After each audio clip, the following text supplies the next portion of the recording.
Chapter 1. Arrival and Settling In. Sarah flicked off the ignition and the car shuddered to a stop. "Well, here we are," she said, looking at the quaint, somewhat aged cabin in front of them. "Wow, it looks even better than in the pictures," John remarked, unbuckling his seatbelt. As they stepped out of the car, they both took a deep breath. The air was fresh, tinged with the smell of pine and damp earth.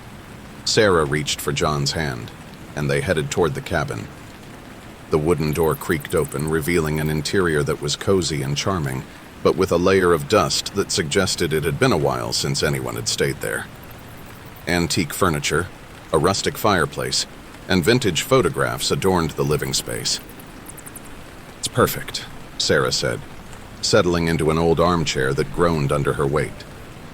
John nodded, looking around the room. "It feels like stepping back in time, doesn't it?" But even as he said it, a shiver ran down his spine. He couldn't put his finger on it, but something felt off. He brushed it off as the initial jitters of being in a new place. "Let's unpack and make dinner," Sarah suggested, seemingly oblivious to the subtle, eerie shift in atmosphere. "We have the whole weekend to explore and relax." "Absolutely," John agreed, pushing aside his momentary unease. After all, they were here for a peaceful getaway. What could possibly go wrong? After a brief exploration of the cabin's main floor, Sarah and John discovered a small but functional kitchen, complete with an old-fashioned wood-burning stove. They found the quaintness endearing. "I'll get the fire going," John said, grabbing logs from the woodpile next to the stove. "You start unpacking the groceries." "Sounds like a plan," Sarah agreed, hauling a tote bag filled with fresh produce, canned goods, and other essentials onto the kitchen counter. While John worked on igniting the fire, Sarah busied herself with unpacking. She opened the cabinets to find a mismatched set of utensils, some old, some new, but all remarkably clean. As she placed a can of beans into the cabinet, she noticed a scrap of yellowed paper lodged at the back. Curiosity piqued. She reached for it and unfolded it. "Don't trust what you see," the hastily scribbled note read. Sarah felt her heart skip a beat. She glanced around, half expecting something or someone to appear. The room remained as still as before. With a shake of her head, she discarded the note as a silly prank by a previous renter. By now, John had successfully lit the fire, and the room began to fill with the cozy warmth and the crackling sound of burning wood. "Dinner will be ready in no time," John announced, wiping his hands on his jeans. "Great," Sarah replied, trying to shake off the lingering sense of unease. "I'm starving." They prepared a simple meal of grilled chicken and vegetables, both laughing and joking as if they hadn't a care in the world. But as they sat down to eat, both couldn't help but notice the way the shadows danced on the walls, seemingly coming alive in the flickering candlelight.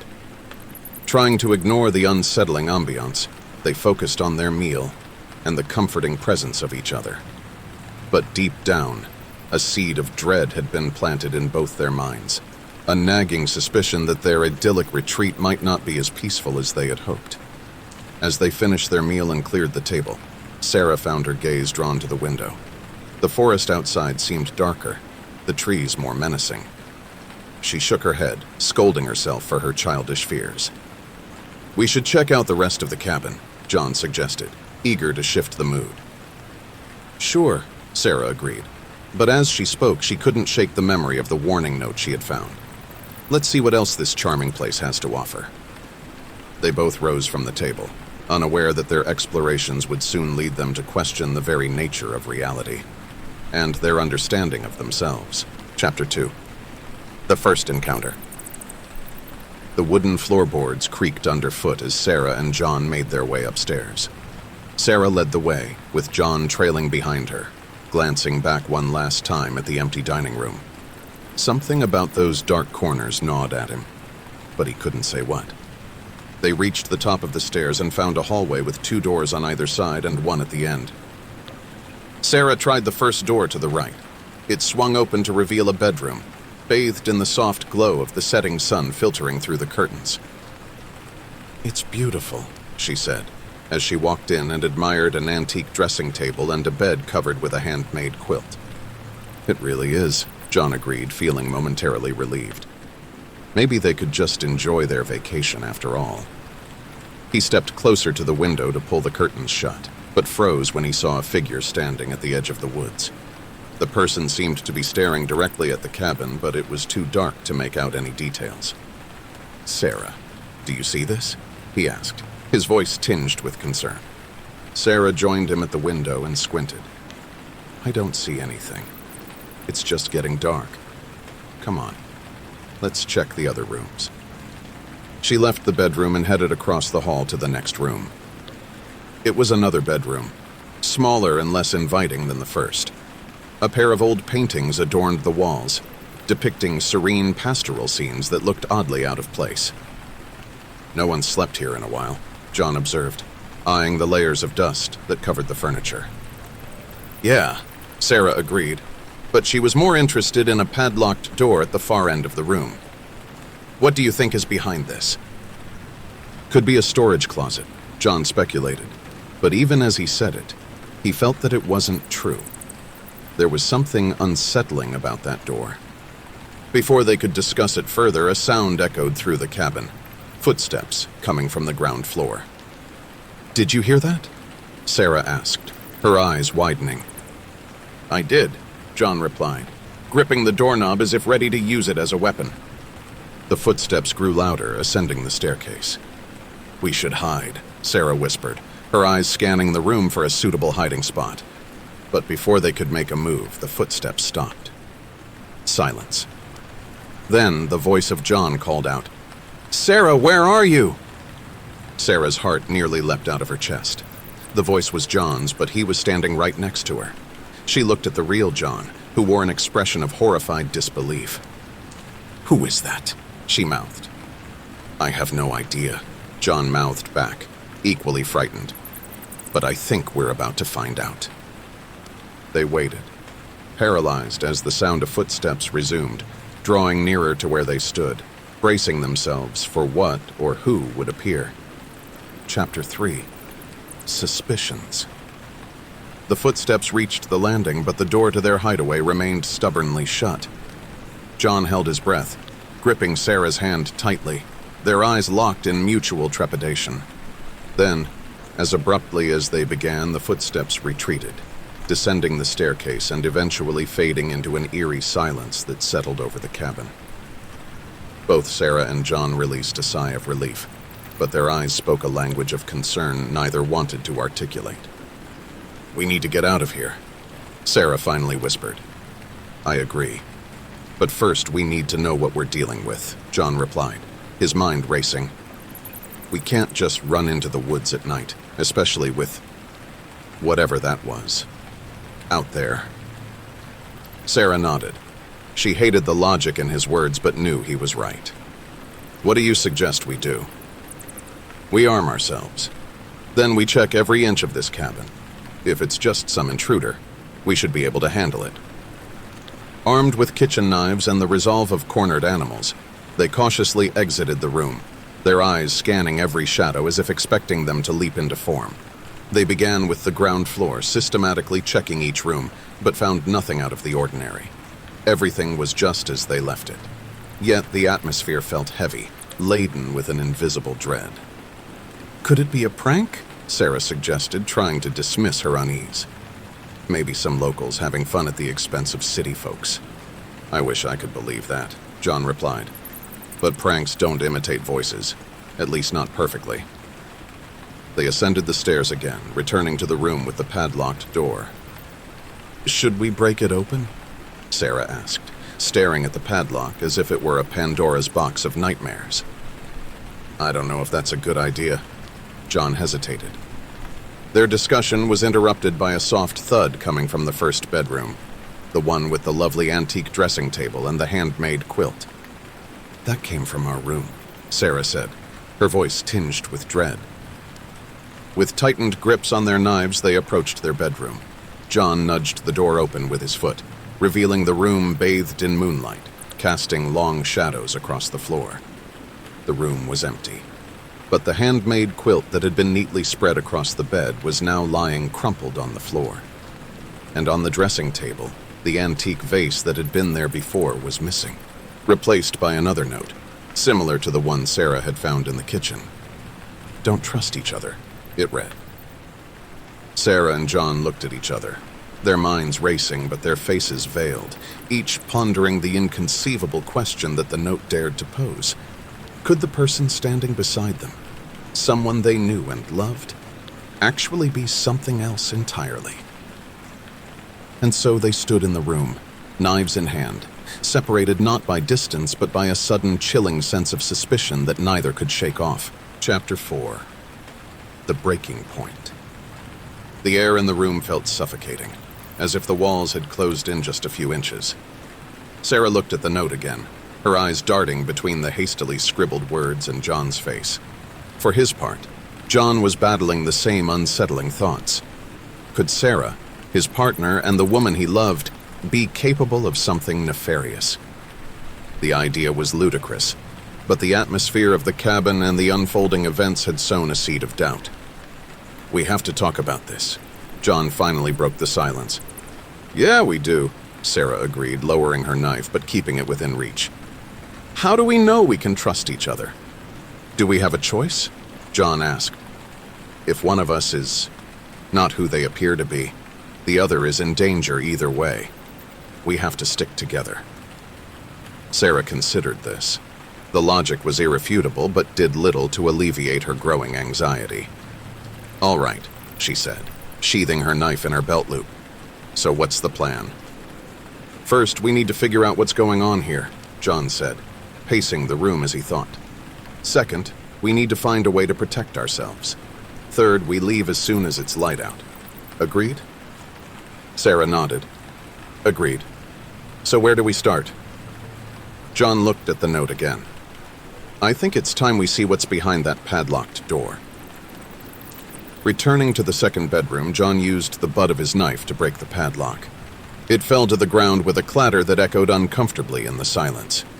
With a deep breath, he pushed the door open. The room behind it was unlike any other in the cabin. The walls were lined with shelves filled with old books, jars of unidentifiable substances, and in the center, an ornate mirror framed in silver. Is this some sort of ritual room? Sarah wondered aloud, examining an old book with indecipherable symbols on the cover. "It looks like it," John said, picking up a jar and peering at the dark liquid inside. "Which means we're not dealing with a regular intruder. We're dealing with something else." Sarah felt a shiver run down her spine. "So what do we do?" John looked at the mirror. Its surface seemed to shimmer, like a pool of water disturbed by a breeze. "We need to find out what this is all about, and I have a feeling this mirror is key." Taking a step closer, John examined the frame. It was engraved with similar symbols to the book Sarah had found. As he touched it, the mirror's surface rippled, and for a moment, he saw his reflection warp into something grotesque. Pulling his hand back, he stumbled. "This is it. This is the source." "Then we need to destroy it," Sarah declared, gripping her knife firmly. As she raised her hand to strike, the room suddenly darkened. The mirror's surface stopped rippling and turned pitch black. From within that darkness, two glowing eyes appeared, locking onto theirs. "You shouldn't have done that," a voice echoed, filling the room with a palpable malice. Both Sarah and John felt a force push them back, sending them tumbling out of the room. The door slammed shut behind them, the broken padlock miraculously back in place. As they picked themselves up, their eyes met. All suspicions vanished, replaced by a unified resolve. "We need to get out of here," Sarah said, her voice tinged with a newfound urgency. "Right behind you," John agreed, equally eager to escape.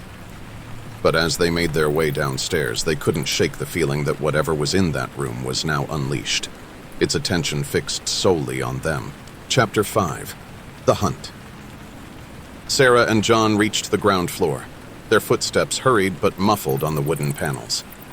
The air felt heavier now, each room they passed through appearing darker than they remembered. "Let's grab our phones and get out of here," Sarah said, heading towards the living room where they had left their belongings. But when they got there, their phones were missing. In their place was yet another note. "You can't escape. We need to go." "Now," John said, feeling his pulse quicken with every word. Grabbing their jackets, they opened the front door and stepped outside. The moon was hidden behind clouds, casting the forest into an abyss of darkness. But waiting was not an option. "Stick close," John said, switching on a small flashlight he had found in the cabin. They made their way through the woods, their path lit only by the narrow beam of light. The forest was eerily silent, as if watching their every move. After what felt like an eternity, Sarah heard something. A soft whisper carried by the wind, so faint she couldn't be sure it wasn't her imagination. "Did you hear that?" she asked, her voice barely a whisper itself. John stopped and listened. "No, but this place is playing tricks on us. Let's keep moving." They continued, but the feeling of being watched grew stronger. The whisper returned, louder this time, and both of them heard it. "This way," it beckoned. They stopped, their eyes meeting in mutual recognition of the danger they were in. "We can't follow it, can we?" Sarah asked, her eyes wide with fear. "No, but we can't stand here either," John replied, gripping his flashlight tighter. Just then, a scream erupted from the direction they had come from, back towards the cabin. It was a blood-curdling sound that seemed to shake the very trees around them. "Run!" John shouted, breaking into a sprint with Sarah right behind him. They ran, their breaths shallow and quick, adrenaline fueling their muscles. The flashlight's beam bounced wildly as they navigated the rough terrain, dodging tree branches and jumping over rocks. Finally, they saw it, a road, moonlight reflecting off its surface, offering a glimmer of safety. As they burst out of the woods and onto the road, John's flashlight flickered and died. But it didn't matter. They had made it. Panting, they looked at each other, relief flooding their faces. But before they could say a word, headlights appeared in the distance, a car approaching. "Wave them down!" Sarah cried, desperate for this nightmare to end. They waved frantically, and to their immense relief, the car slowed to a stop. The window rolled down to reveal a middle-aged man with a concerned expression. "You folks all right? What are you doing out here in the middle of the night?" "We got lost," John said quickly, not wanting to recount the horror they had just experienced. "Can you give us a lift to the nearest town?" "Of course, hop in," the man said, unlocking the doors. As they climbed into the car, Sarah felt an indescribable sense of relief. They were safe, or so it seemed. As the car accelerated, she caught a glimpse of something in the rearview mirror, a figure standing at the edge of the woods, barely visible in the darkness, its eyes glowing a sinister red. She wanted to scream, to tell the driver to go faster, but then she met John's eyes. They shared a silent vow, a promise to leave this horror behind them and never look back. But as the car drove away, both knew that whatever had been unleashed that night was far from confined to the cabin in the woods. It was out there now, and the hunt was far from over. Chapter 6. Unveiling the Dark. The car hummed softly as it sped down the deserted road, the headlights cutting through the night like twin beams of hope. Sarah glanced at the driver. He was focused on the road, seemingly oblivious to the tension filling the car. "We're almost there," he said, breaking the silence. "Town's just another couple of miles." "Thank you for picking us up," John replied. "You have no idea how much it means to us." The driver smiled but said nothing. As they entered the outskirts of the small town, Sarah felt her muscles relax for the first time since they had arrived at the cabin.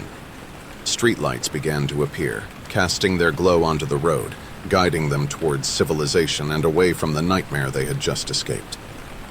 But as they turned a corner, the car suddenly screeched to a halt. "What's going on?" John asked, looking at the driver. Before he could answer, the headlights illuminated the road ahead, revealing a figure standing in the middle, blocking their path. "What? It can't be," Sarah muttered, her eyes widening in horror.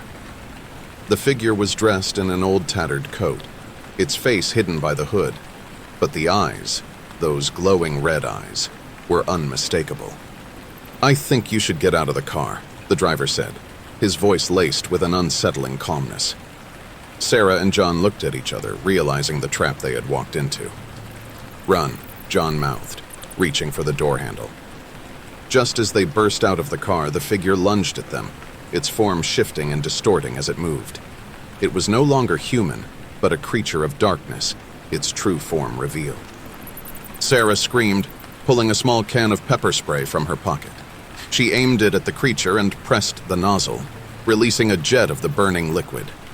It howled in agony, its form flickering like a faulty light bulb. Seizing the opportunity, John grabbed Sarah's hand, and they ran. They sprinted through the deserted streets, their footsteps echoing in the still night. Behind them, they could hear the creature's growls growing fainter, its pursuit slowing as it struggled against the effects of the pepper spray. Finally, they saw it. A police station, its lights shining like a beacon in the dark. Wasting no time, they burst through the doors, startling the officer at the desk. "We need help," John panted, his words tumbling out in a rush.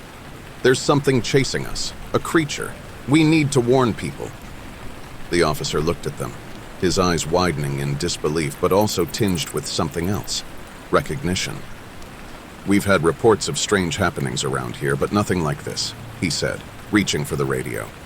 "I'll call for backup, and we'll go investigate." As Sarah and John sat in the waiting area, relief washed over them. They had made it. They were safe, and soon, the creature would be stopped. But as they listened to the chatter on the police radio, a chilling realization dawned on them. The darkness they had encountered was not confined to the cabin. It was spreading, and the battle was far from over. Chapter 7. The Battle Within. The police station was buzzing with activity as more officers arrived, called in from their homes and late-night patrols. The incredulity that initially greeted Sarah and John's story had shifted to a grim determination. The officer they first spoke to, Officer Martinez, returned to brief them. "We're setting up a perimeter around the area where you saw this creature," he said cautiously. "We're also notifying neighboring towns to be on high alert." "Thank you, officer," Sarah replied, feeling a sense of hope. Just then, a young officer burst through the door, his face flushed. "Officer Martinez, we found something you need to see." Martinez nodded and motioned for Sarah and John to follow. They entered a small room where a large monitor displayed the feed from a security camera on the outskirts of town. The video showed the figure they had encountered, still somewhat distorted but visible. "There's no mistaking it," John said, gripping Sarah's hand tightly. Martinez paused the video. "I don't know what we're dealing with here, but it's not something we've ever seen. How do you stop something like this?" "By facing it," a voice said from the doorway. They turned to see an elderly woman, her face lined with years, but her eyes sharp and penetrating. "I'm Agnes," she said, walking into the room. "I've been studying local legends and folklore for decades, and what you're dealing with is an ancient evil that can shapeshift and manipulate reality." Sarah felt a chill run down her spine. "How do you know all this?" Agnes looked at her, a mixture of sadness and resolve in her eyes.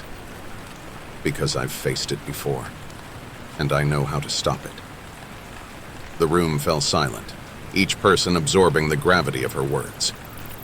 "You have to confront it, draw it into a circle of salt, and recite an incantation to send it back to where it came from," Agnes continued. "But how do we draw it into the circle?" John asked. "It's drawn to fear," Agnes said. "One of you has to act as bait." Sarah and John looked at each other, knowing the risk, but also understanding the necessity. "I'll do it," John said, his voice firm. "No," Sarah interjected. "I'll do it. I was the one who unleashed it. I should be the one to send it back." Agnes nodded approvingly. "Very well. Prepare yourselves. Tonight, we end this." Back at the edge of town, they set up the salt circle under Agnes's guidance. Sarah stood in the center, her heart pounding. As the clock struck midnight, the wind picked up, howling through the trees. Then, just as suddenly, all went quiet. It appeared from the darkness, its eyes glowing malevolently. "Now, Sarah! Now!" Agnes shouted. Summoning every ounce of courage, Sarah stepped out of the circle, her fear palpable but controlled. The creature lunged, but at that moment, John activated a bright flare, disorienting it. Seizing the opportunity, Sarah dove back into the circle, and Agnes began the incantation. The creature writhed in agony, its form flickering between man and monster as it was pulled into the circle. With a final shout, Agnes completed the incantation. A blinding light emanated from the circle, enveloping the creature. When it subsided, the creature was gone. The darkness lifted. In the days that followed, life returned to normal. But Sarah and John knew they had faced and conquered an unimaginable evil, forever binding them in a partnership stronger than any they could have imagined. And so they left the town, their eyes open to the mysteries of the world, but their hearts full of hope and love, ready to face whatever lay ahead. Chapter 8.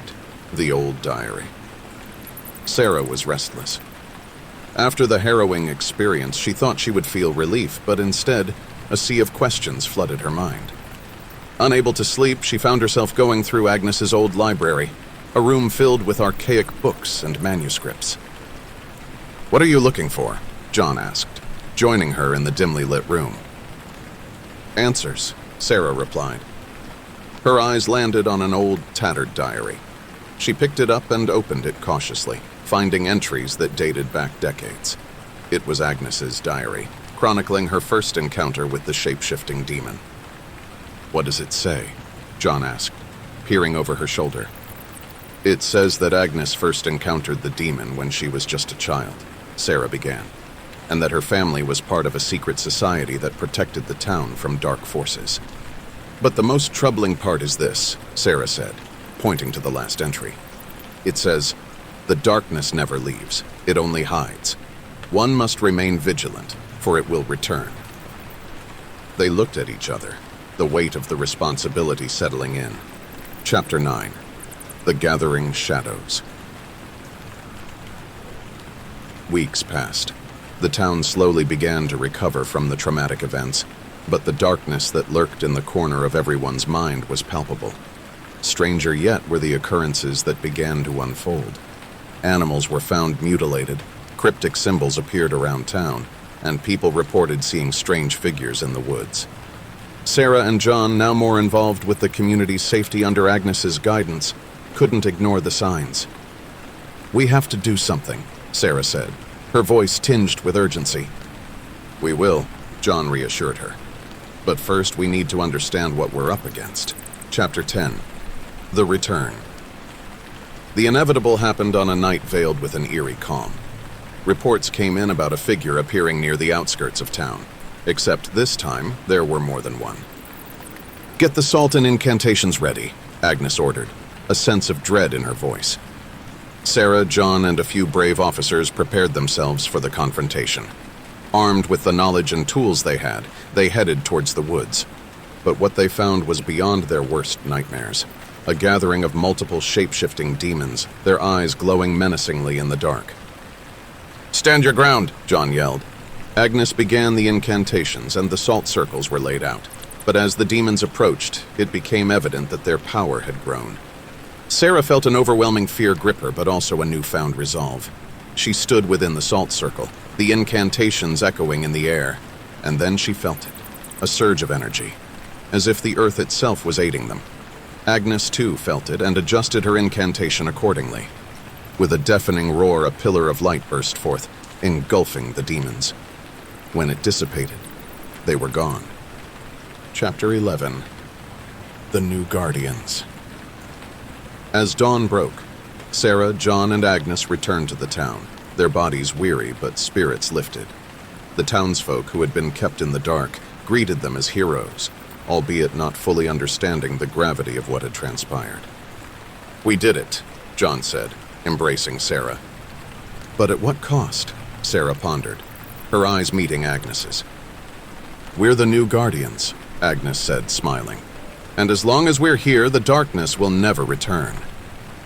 But deep in the woods, in a place untouched by light, something stirred. A pair of eyes flickered open, signaling that the battle was far from over. The end.